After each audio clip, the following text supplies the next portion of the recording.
दोस्तों, एक 24 साल की बेहद ही खूबसूरत एक भाभी होती है जिसको अपने ही देवर से प्यार हो जाता है।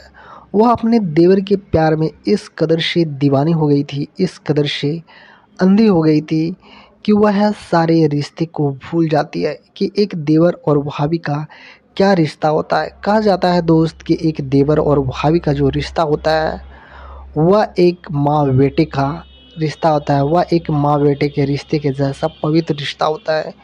लेकिन वह जो भाभी होती है जो कि इस रिश्ते को है तार तार कर देती है, इस रिश्ते को शर्मसार कर देती है दोस्तों। वह अपने देवर के प्यार में इस कदर से दीवानी हो गई थी कि वो सारा कुछ भूल जाती है और है वह सारी चीज़ें हैं जो कर बैठती है अपने देवर के साथ, जो कि एक पति और पत्नी के बीच होती है।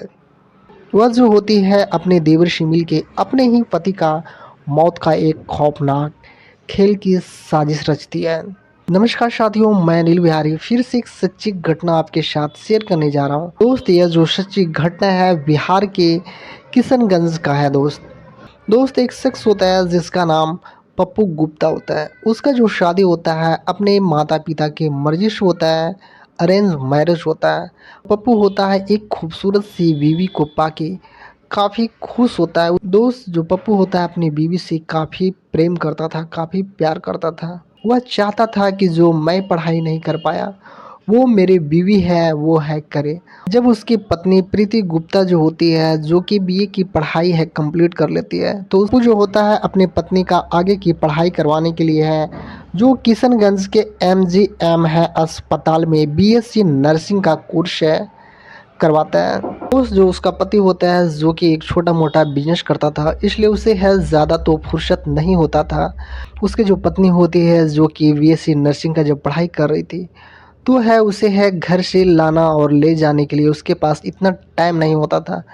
तो वह अपने भाई को बोलता है कि भाभी को कॉलेज है ड्रॉप कर देना। प्रीति गुप्ता का जो देवर होता है उसका नाम राजू गुप्ता होता है, जो कि अपने भाभी को है रोज़ है कॉलेज है मोटरसाइकिल पे है ले जाता था और वापस लाता था। नर्सिंग की जो पढ़ाई होती है जो कि काफ़ी लंबी होती है और रोज़ है घर से लाना और ले जाना, और धीरे धीरे उन दोनों के बीच है जो काफ़ी सारी बातें होता है। दोस्त, जो देवर और भाभी का जो रिश्ता आता है उसमें है थोड़ी हंसी मजाक का भी एक रिश्ता होता है। वह जो होता है अपने देवर के साथ है कुछ है मजाक करती है।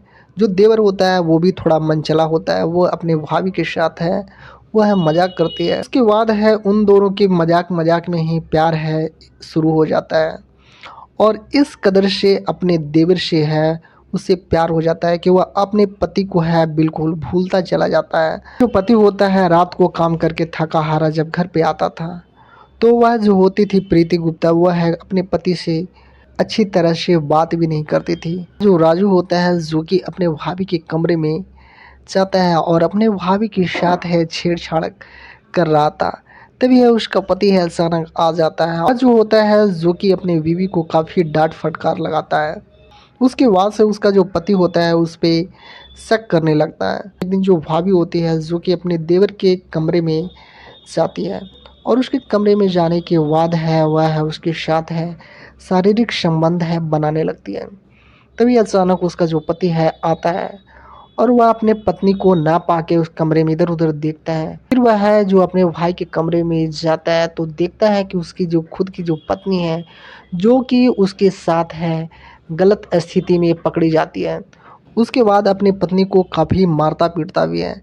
उसके बाद भी इस चीज़ का जो नशा होता है उसे है ख़त्म नहीं होता है। जो होती है अपने देवर से मिल के है अपने पति का है रास्ते से सदा सदा के लिए हटाने के लिए एक शूटर किलर को हायर करती है। शूटर किलर से बात भी हो जाती है कि यदि आपने उसे मार दिया तो मैं आपको 1 लाख रुपये दूंगा, और वह है जो 20,000 रुपये पहले है एडवांस देती है और बोलती है बाकी का जो पैसा है जो काम होने के बाद है आपको मिल जाएगा। अपने पति का है जो सारा है लोकेशन है शूटर किलर को एक एक पल की है जो खबर है देते रहती है। सुनसान जगह पाकर जो शूटर किलर होता है जो कि उसके पति को गोली मार देता है और उसे फ़ोन करता है कि मैडम जी आपका काम है जो हो गया, पैसा रेडी रखिएगा। उसका जो पति होता है जो कि जख्मी हालत की स्थिति में होता है, पप्पू गुप्ता होता है, जो कि अपने पत्नी को फ़ोन करता है और बोलता है कि मुझे है कोई है मारने का प्रयास किया है और मैं काफ़ी है ज़ख्मी हूँ और मुझे है बचा लो, फलना फलना जगह मैं हूँ। लेकिन उसे क्या पता कि इन सारे जो खेल है उसी का रचा हुआ है। वह जो होती है तुरंत है फ़ोन है शूटर किलर को करती है और बोलती है कि तुमने उसे कैसे मारा, जाओ वो अभी ठीक से नहीं मरा है। वह मुझे फ़ोन करके बोल रहा था कि मैं यहाँ पे हूँ और सारी बातें बताता है। फिर से जो शूटर किलर होता है वह घटनास्थल पे पहुँचता है और उसे है चाकू से उसे है काफ़ी वार करता है और उसका है जो कि प्राण है वहीं पे टूट जाता है। दोस्त उसके अगले दिन है वह थाने में रिपोर्ट दर्ज कराती है और है बोलती है कि मेरे पति हैं जो कि कल से लापता हैं, कल से गायब हैं, वह है घर नहीं आए। और प्रशासन जो होती है काफ़ी छानबीन करती है, तभी उसे पता लगता है कि एक पास के जंगल में एक लाश है पड़ा हुआ है। तो वह जो होती है प्रीति गुप्ता को बुलाती है, तो वह है उसका पहचान करती है और रोने लगती है कि हाँ सर यही मेरा पति है। पुलिस को इस समझ में नहीं आ रहा था कि इसे है किसने मारा। पुलिस जो होती है काफ़ी छानबीन करती है तो उसे कुछ लोगों से पता लगता है कि इसका जो है जो देवर के साथ है जो कि अफेयर है। पुलिस को जब शक होता है तो है उसे है हिरासत में ले लेता है और उसे काफ़ी पूछताछ करता है परंतु वह नहीं गजती है। तो जो पुलिस होती है जो सख्ती से पेश आता है तो वह सारी घटना के बारे में बताता है कि कैसे उन्होंने शूटर किलर को हायर किया और कैसे वह अपने पति का मौत का खेल का साजिश रचा। तो उसके बाद वह शूटर किलर भी पकड़ा जाता है जिसका नाम सूरज कुमार पासवान होता है और उस शूटर किलर का जो साथी होता है उसका भी खोज है जो फिलहाल जारी है। दोस्त इस घटना के बारे में आपका क्या कहना है आप मुझे कमेंट में बता सकते हैं। मैं तो सिर्फ इतना ही कहना चाहूँगा कि इस दुनिया में आजकल है किसी पे भी आंख बंद करके विश्वास नहीं करना चाहिए।